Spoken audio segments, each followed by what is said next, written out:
Waste Asia की फिजा एक बार फिर बारूद की बू से भारी हो गई है। अप्रैल में लागू हुई जंगबंदी के बाद जो खामोशी दिखाई दे रही थी, अब वो टूटती नजर आ रही है। जंग के 100 दिन पूरे होने के ठीक बाद ईरान ने शुमाली इजराइल पर मिसाइलों की कई खेप दागकर पूरे इलाके को एक नए तनाव की तरफ धकेल दिया है। दरअसल एक सीनियर ईरानी अफसर ने बैरूत के जनूबी इलाके पर इजरायली हवाई हमलों के जवाब में फैसलाकुन और कुचल देने वाले जवाब की बात कही थी। उस बयान को महज सियासी धमकी समझा जा रहा था, लेकिन जल्द ही शुमाली इजराइल में सायरन बजने लगे और इजरायली फौज ने तस्दीक की कि ईरान की तरफ से मिसाइलें दागी गई हैं। वहीं इजराइल ने भी ईरान पर हमले कर दिए हैं। तेहरान, तबरेज और इस्फहान में धमाकों की खबर सामने आई है। इस हमले ने इजराइल के सियासी और फौजी हलकों में हलचल पैदा कर दी। Ministry of national security Itamar Ben Gvir ने गुस्से भरे लहजे में कहा कि तेहरान को इसकी भारी कीमत चुकानी होगी।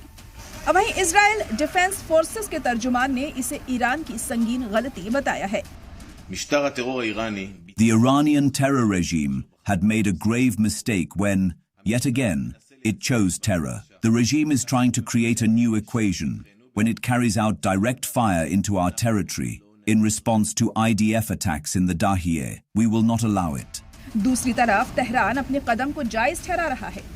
ईरान के मिनिस्ट्री ऑफ एक्सटर्नल अफेयर्स का कहना है कि मुल्क अपनी सिक्योरिटी और नेशनल इंटरेस्ट्स का दिफा कर रहा है। वजारत ने यह भी चेतावनी दी कि अगर इजराइल ने लेबनान या ईरान की सरजमी को निशाना बनाया तो इसका जवाब बेहद सख्त और कुचल देने वाला होगा। इस बढ़ते तनाव ने अमेरिका को भी मैदान में लाकर खड़ा कर दिया है। अमेरिकी सदर डोनाल्ड ट्रंप ने इजरायली वजीर आजम नेतन्याहू से फोन पर बातचीत की। रिपोर्टों के मुताबिक ट्रंप ने उन्हें फौरन जवाबी हमला करने से बचने की सलाह दी ताकि हालात को और बिगड़ने से रोका जा सके और किसी मुमकिन समझौते की गुंजाइश बनी रहे। ऐसे में ये सवाल और अहम हो जाता है कि क्या ये मिसाइल हमला सिर्फ एक पैगाम था या फिर वेस्ट एशिया एक बड़े और खतरनाक टकराव की तरफ बढ़ रहा है। फिलहाल इतना जरूर कहा जा सकता है कि मिसाइलों के इस तबादले ने जंगबंदी की नाजुक बुनियाद को हिला दिया है। अब दुनिया की निगाहें तेहरान, तेल अवीव और वॉशिंगटन पर टिकी हैं, क्योंकि आने वाले घंटे और दिन ये तय करेंगे कि मामला सफारतकारी की मेज तक पहुंचता है या फिर जंग के मैदान तक। ब्यूरो रिपोर्ट, सलाम टीवी।